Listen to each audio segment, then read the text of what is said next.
Welcome once again to episode 19 of Let's Play WCW 2000.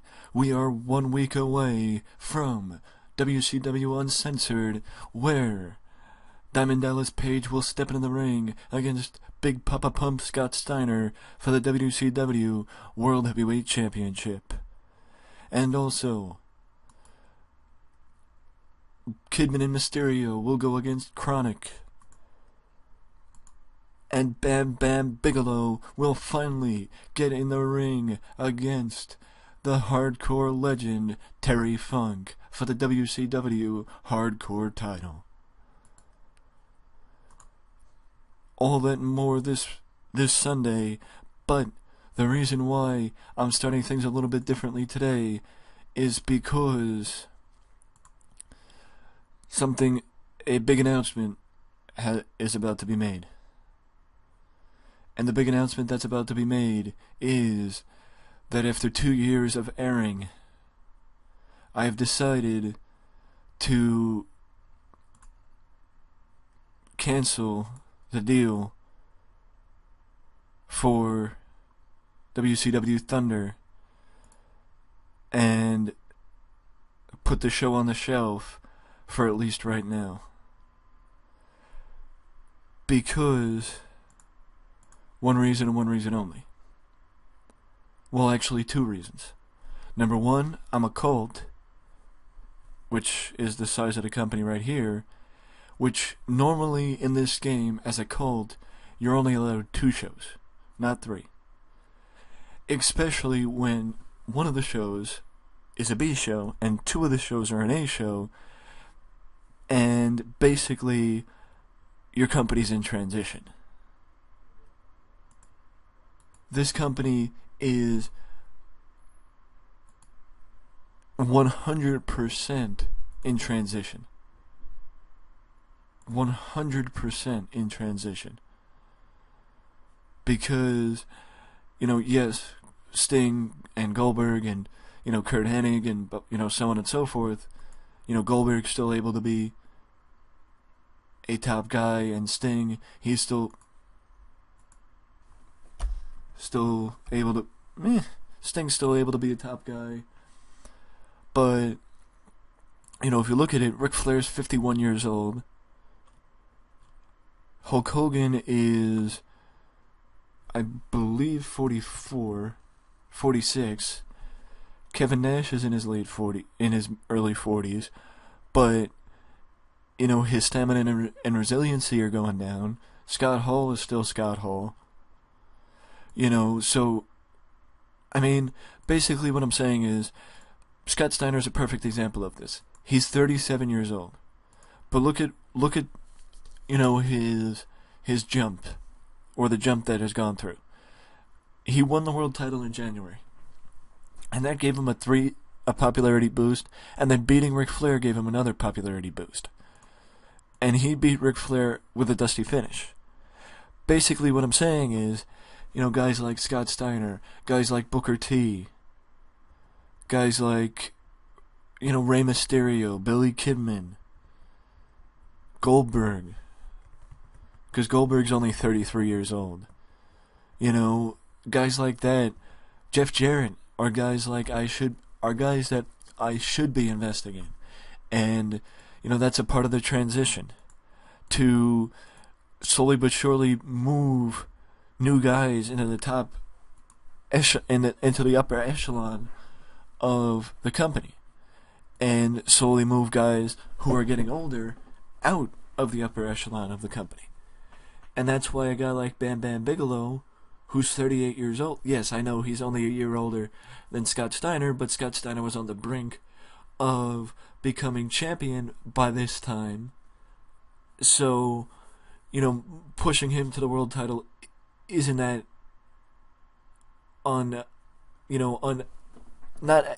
it isn't that out of the ordinary. And Bam Bam Bigelow, however, is that out of the ordinary. Because even though Bam Bam, just look at his popularity. Mike Awesome's more popular, and he's ECW champion. So, that should give you an indication on where I stand on Bam Bam Bigelow. I'm not saying that, Bam Bam hasn't been very much... Oh, Jesus.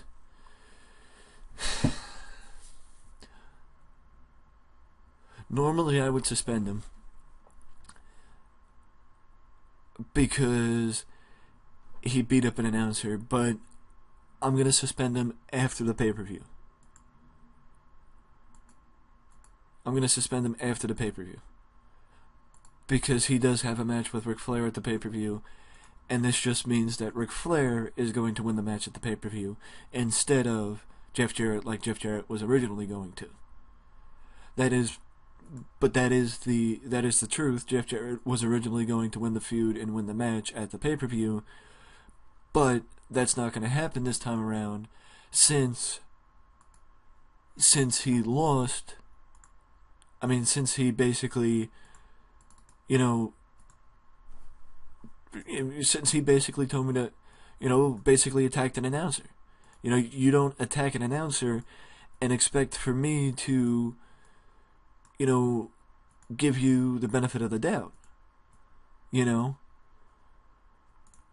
I don't like it when people attack announcers. And normally when people do, they get suspended. The reason why Jeff Jarrett isn't is because he's in a major pay-per-view match. But I will say this, that doesn't mean after the pay-per-view that Jeff won't get suspended.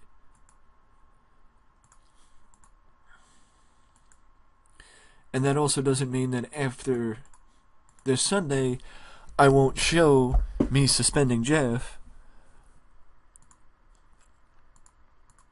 on camera. Because I will. And I am. The other thing I wanted to do was this. Eddie's now a main eventer. And Eddie is going to face Norman Smiley.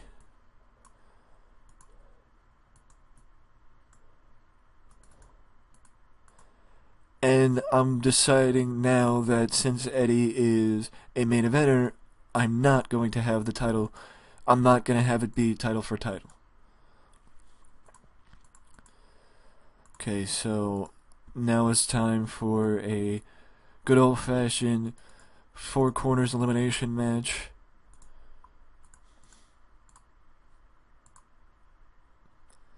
Dean Malenko hasn't competed, so let's have it be Dean. Let's have it be Berlin. Let's have it be LA Park. And let's have it be David Flair.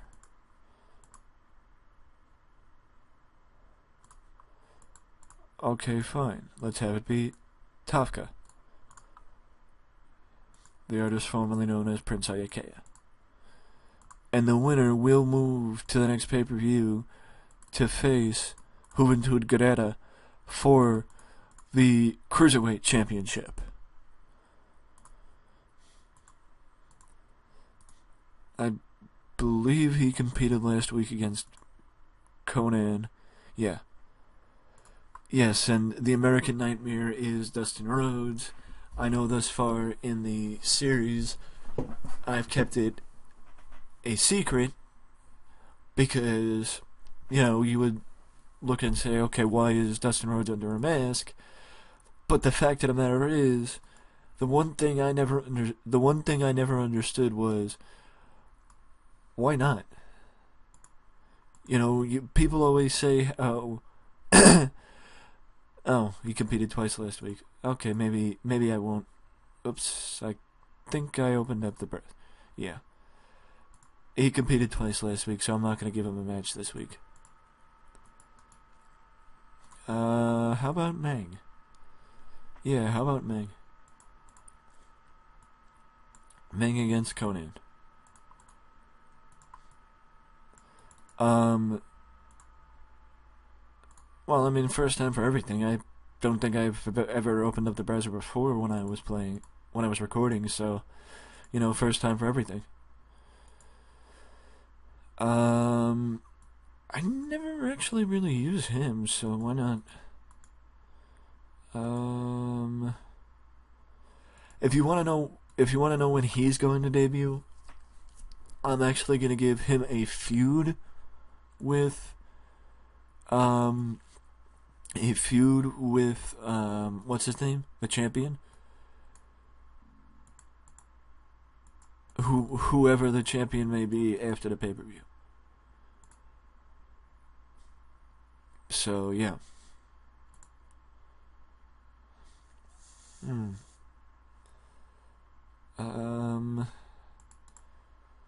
know what actually may happen? When did he lost to Berlin? Okay. You know what I'm gonna... I was gonna do that, but I don't think I want to. Okay. How do we start off last week's show? The NWO started off Thunder, and the babyfaces started off Nitro. So, we have...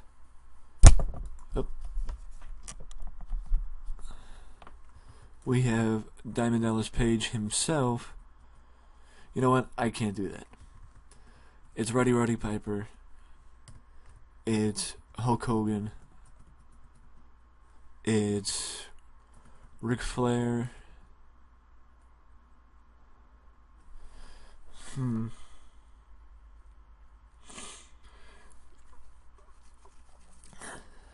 It's Ric Flair, and that's it. And they're talking about Jeff Jarrett, Bret Hart, and Scott Steiner. Because it's also here that Roddy Piper announces that the main event will see, the final segment will be a contract signing between Scott Steiner and Diamond Dallas Page. With he holding the contract.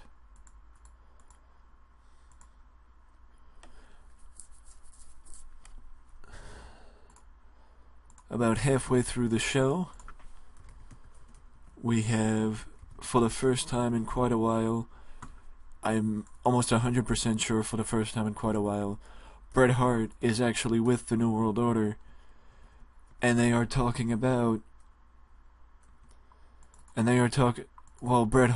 is talking about Roddy Piper and Hulk Hogan, and the fact that Roddy Piper wants Bret Hart to be at Uncensored, and wants Bret Hart to be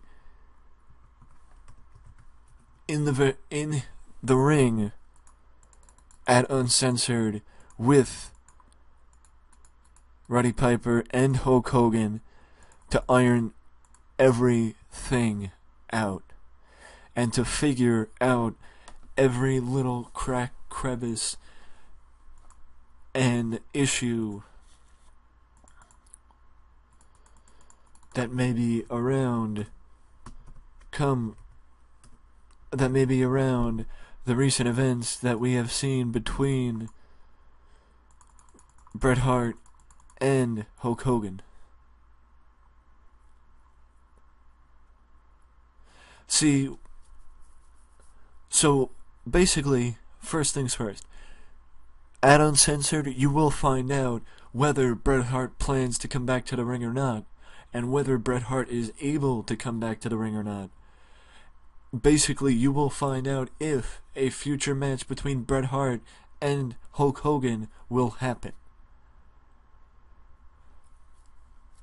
That's number one. Number two, my original plan for tonight was to take Dean Malenko. My original idea was to take Dean Malenko out of this match and put him against Dr. Death Steve Williams, but because Dr. Death just lost his first match since returning, last week to Berlin, I think that maybe keeping him off TV for a week may be better.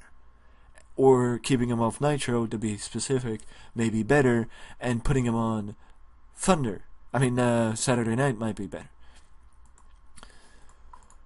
And for those of you who may think that me getting rid of Saturday night is, me taking the easy way out, or, blah, blah, blah, blah, blah, basically the only reason why I got rid of Thunder is because it was slowly but surely evolving into the Ric Flair show. Because in the 2 weeks prior to in the 2 weeks prior to the last episode, Ric Flair had main evented every week. So Ric Flair, so Thunder was becoming Ric Flair's show. And it's not that I'm saying that I didn't like it or, didn't agree with it or what have you. It's just the fact that, I didn't really want Thunder to be that. And I thought that I thought that the only way I could make Thunder good is by having it be Ric Flair's show. You know what I mean? And I didn't want that to happen. Or, basically, I didn't like how Thunder was becoming. So I just basically let it be and let it go to where I would rather it be off the air than keep, having to... Well, basically, I wasn't enjoying booking Thunder. And with that being the case, I thought it would be better to just cancel it than to have it possibly stop me from continuing this series for as long as I could. You know what I mean? Because it was making it where this series wasn't fun anymore. Because I almost knew that when I hit Thunder, I almost knew that I wasn't going to gain popularity. I knew that I was going to lose popularity. So I thought it would be better to have it where it wasn't a problem anymore. And, I still have 2 shows, but just, it's more 1995 WCW rather than 1998 WCW. Or, actually legitimate, or... You know what? I'm going to save it for the end. Because I do have an explanation as to why I chose to get rid of Thunder instead of Saturday night. So, I'm gonna save it for the end.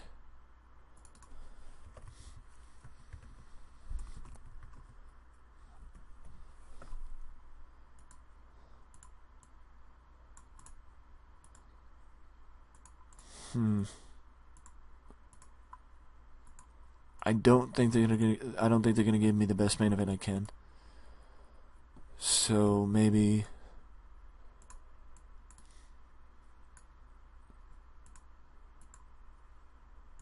I also don't think that they're gonna give me the best main event.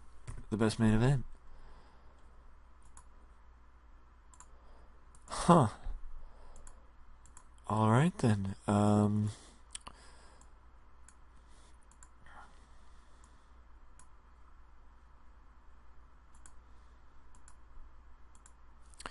Well, actually, this is a good reason to have Hulk Hogan win. Hulk Hogan compete tonight, because I actually had no interest in booking Hulk Hogan on the pay-per-view. Or no intention of booking Hulk on the pay-per-view. So, in a match. So, booking him tonight is actually a good idea. 87 Open with Roddy Piper, Hulk Hogan, and Ric Flair in the same ring. And all of them being cheered by the people in the Manley Fieldhouse. Wow. What a sight.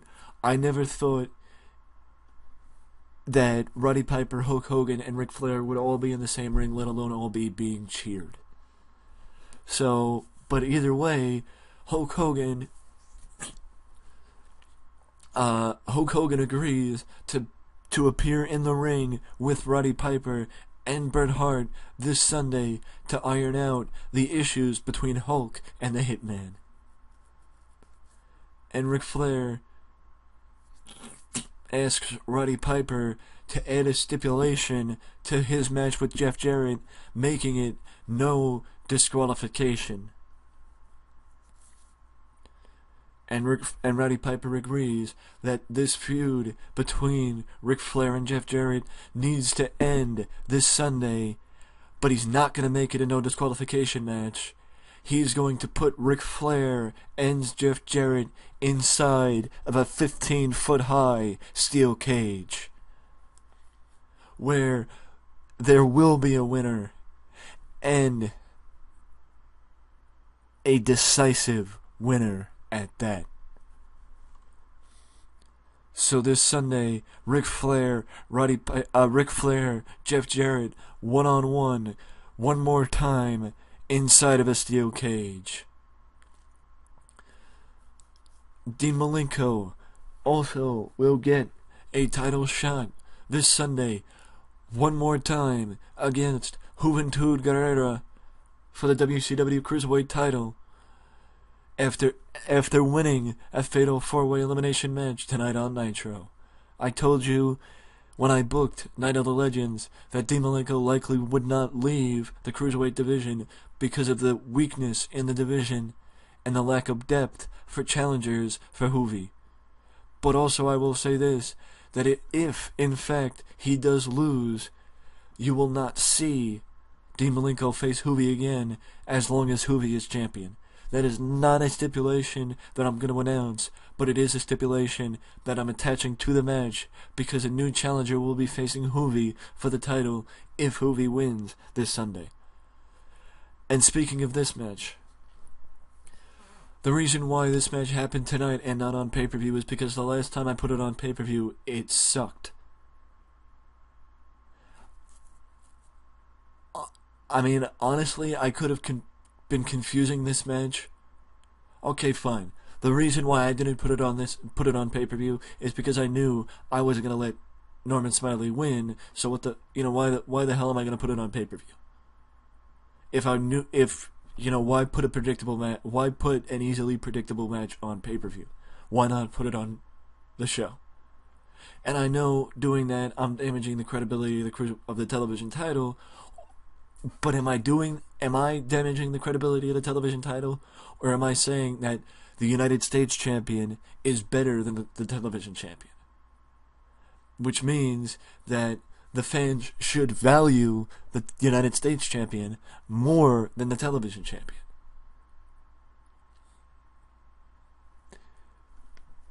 Maybe that's how you should think about it.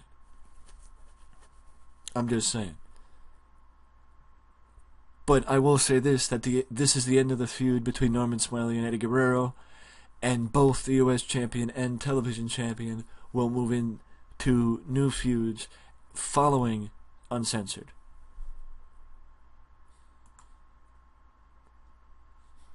Oh, I didn't click. Following the match, though, we see an argument start, a small argument between Norman Smiley and Mike Sanders following what has been a consistent losing streak with Norman Smiley, and he's putting his association with Mike Sanders, or he's questioning everything that has gotten him to this point because he can't seem to win the big one against the United States champion, and now he's questioning where he stands as far as being the television champion is concerned, which basically just means that you will see in the near future Norman Smiley defend his television title. Whether he wins or not, I haven't decided yet, because I may want to take the title off Norman Smiley, or I may keep the title on Norman Smiley for the time being. Once again, I haven't decided yet. But either way, we move forward, and it's the next match. it's Ming against Conan, and once again, for the second week in a row, Conan comes up short, but Ming gets back on the winning track with a win this week against Conan as we move to Uncensored. I just want to say this before I get into the NWO segment. I know that the United States title picture and the television title picture are somewhat of they're kind of a clusterfuck. I don't know, you don't know what's going on in the title picture. I don't know what's going on in the title picture. I don't know who the top challengers are, as do you. But what I can tell you is this: the longer I keep going, the more likely it'll be that I find challengers for the United States and the television title. But I will also say this. Actually, what I'll say is this: we move to the next segment, and it's the NWO, and it's NWO 2000.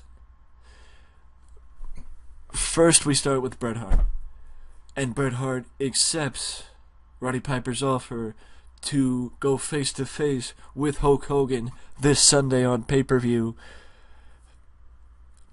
but he wants to make sure that Hulk isn't able to take a cheap shot on him this Sunday, so he's going to bring his own NWO security to stand in the ring with him this Sunday to make sure that coward Hogan isn't able to take an unfair advantage. Because I am still not 100%, and I am still not an active wrestler.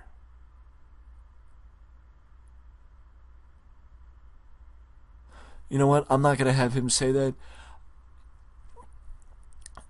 I'm gonna have him tap into his 1997 phase of being Bret Hart and just be a downright heel because he's in the United States.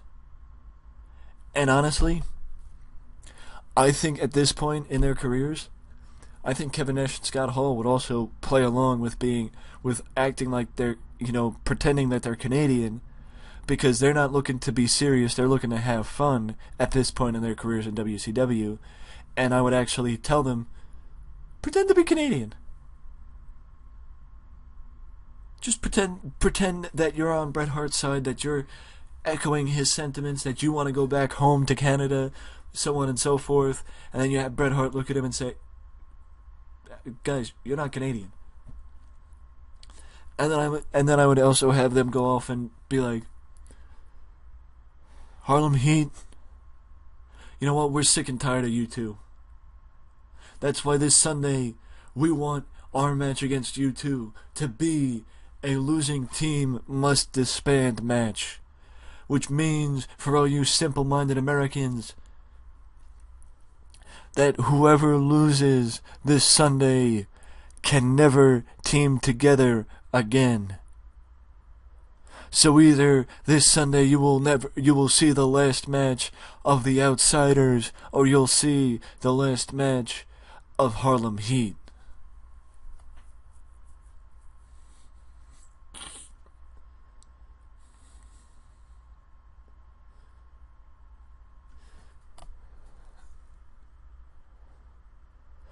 And everyone knows that it ain't gonna be us that loses, because we're just too sweet. We move now to Scott Steiner, who talks up his match against Diamond Dallas Page like only Scotty can. And then Jeff Jarrett moves to his match against Ric Flair and says that, Rick, you think that Roddy Piper putting us inside of a steel cage is to your advantage? Well, you're wrong. Because this Sunday, inside of that cage is where I end your career. And then we move back to Scott Steiner, who says,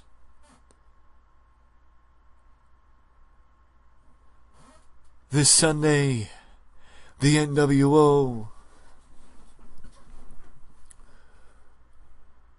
will will do a clean sweep of the WCW has-beens, because Big Papa Pump is your hookup. Holla if you hear me.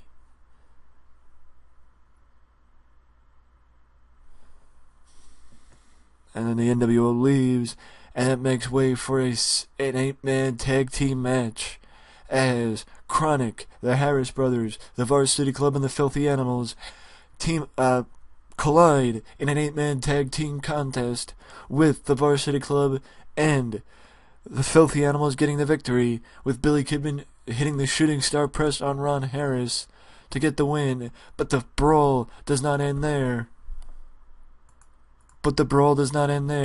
As the match ends, but the fight does not, with a downright Donnybrook disintegrating, with all four teams going at each other. So much so that security has to come down and break them up as we head to a commercial break. And come back to Gene Okerlund standing in the ring and we come back to Chavo Guerrero against Big T. And Chavo Guerrero actually defeats Big T. Well, I actually would highly doubt that he beat Big T with a brainbuster, because I don't think Chavo Guerrero could pick up Ahmed Johnson. But either way, Chavo Guerrero beat Ahmed Johnson with a big win here on Nitro. And now we move to the Harlem Heat. Gene Okerlund coming down to the ring to interview Harlem Heat about the added stipulation to their match this Sunday against the Outsiders. Losing team must disband.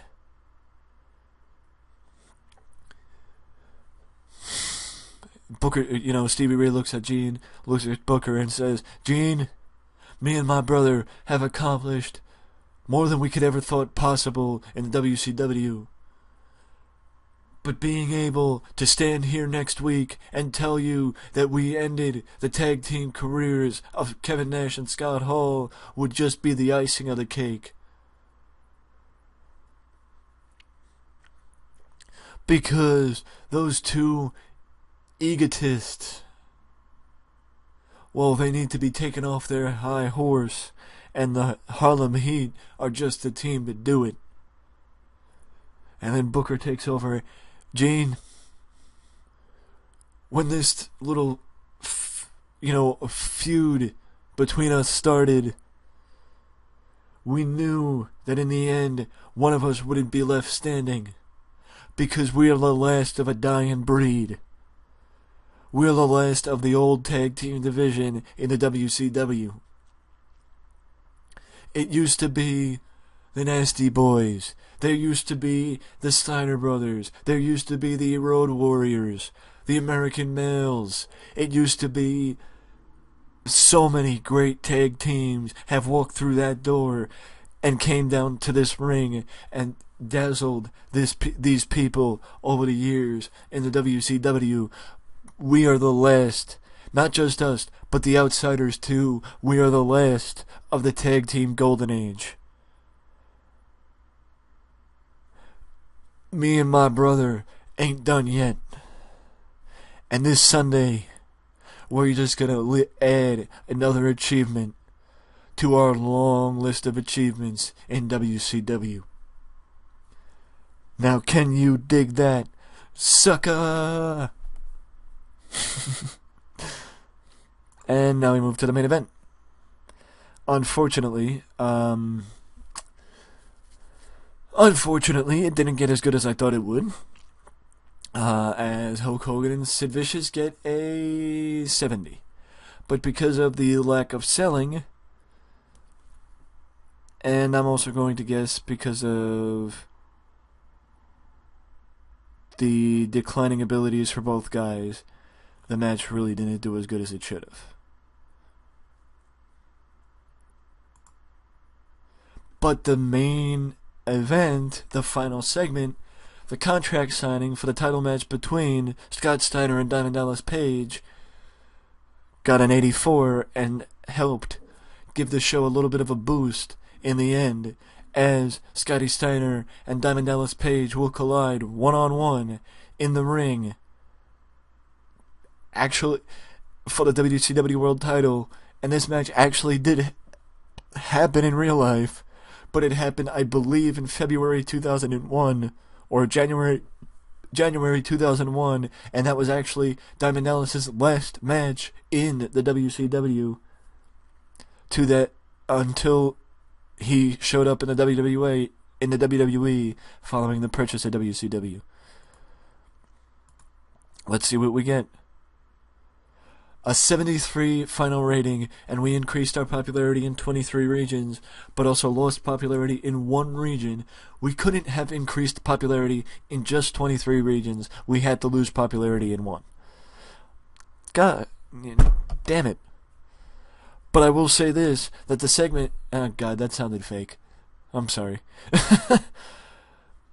But the segments did help, as the NWO 2000 helped boost up the show, as did the contract signing with Steiner and Diamond Dallas, and the opening segment with Hogan, Flair, and Piper all helped boost up the rating a little bit, because I can't imagine how bad the show would have done without them.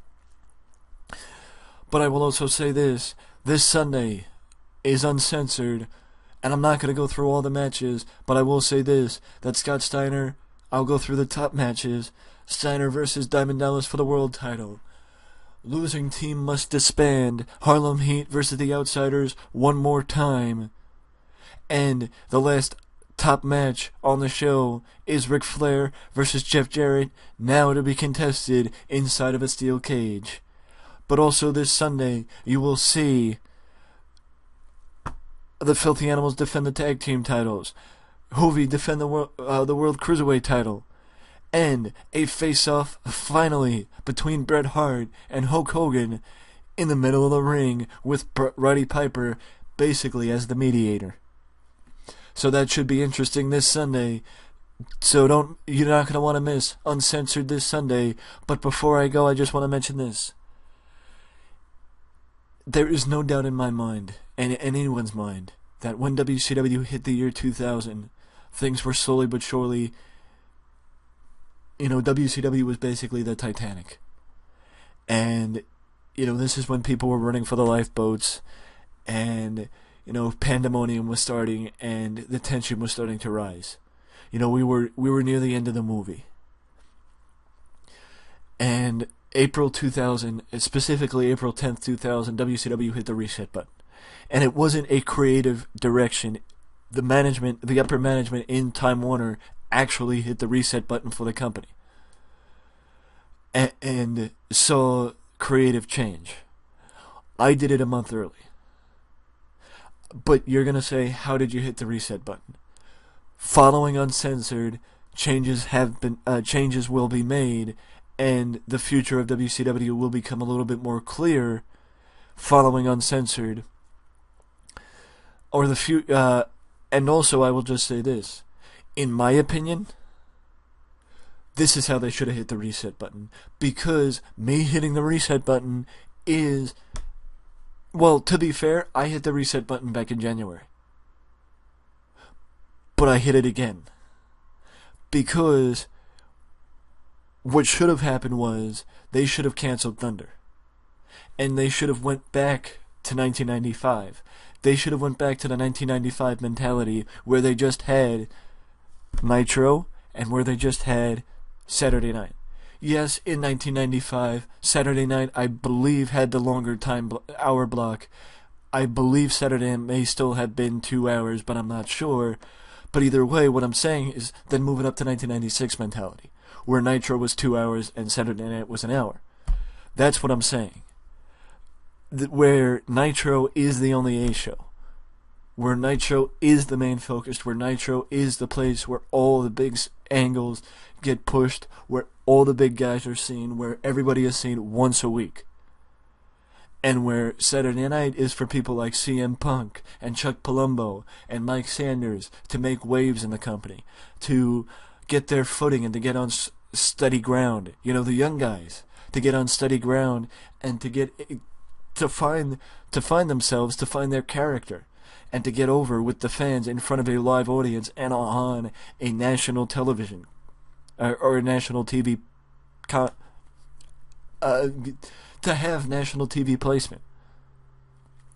You know, or if I signed a guy like Chris Daniels, like WCW actually did, you know, to get Chris Daniels on TV, to get him over, you know, I would put them on Saturday night because it's a B show and because the pressure isn't there to actually get good ratings, you know. That's why I want to have one A show and one B show like they did in 1995 and like, in my opinion, they should have had in 2000. Because also, even when WCW got canceled, Nitro was still among, if not the highest rated show on TNT.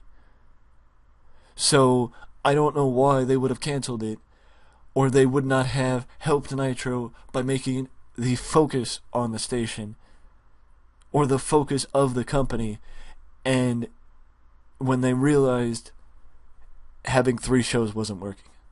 It's not like it was back in the day where you could have 6 shows and still get good ratings because things weren't as good.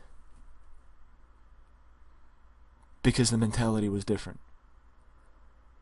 And that's why I'm now, you know, people always said the reason why Vince was good is because he was able to get tunnel vision at what he should focus on. I'm getting tunnel vision at what I should focus on, and what I should focus on is reestablishing Nitro as a dominant force on television and a credible show. Basically, stabilizing WCW one step at a time. Making the titles mean something, making the shows mean something, making the shows interesting again. You know? And I feel like having Roddy Piper as an authority figure, you know, somewhat accomplishes that.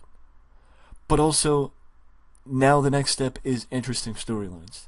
And the interesting storylines will, well, I'm hoping Hulk Hogan versus Bret Hart is at least one interesting storyline, but I'm hoping another, you know, you might be interested in other storylines. And heck, I'm hoping you might be interested in seeing where I take Scott Steiner as world champion. You know, I'm interested in that.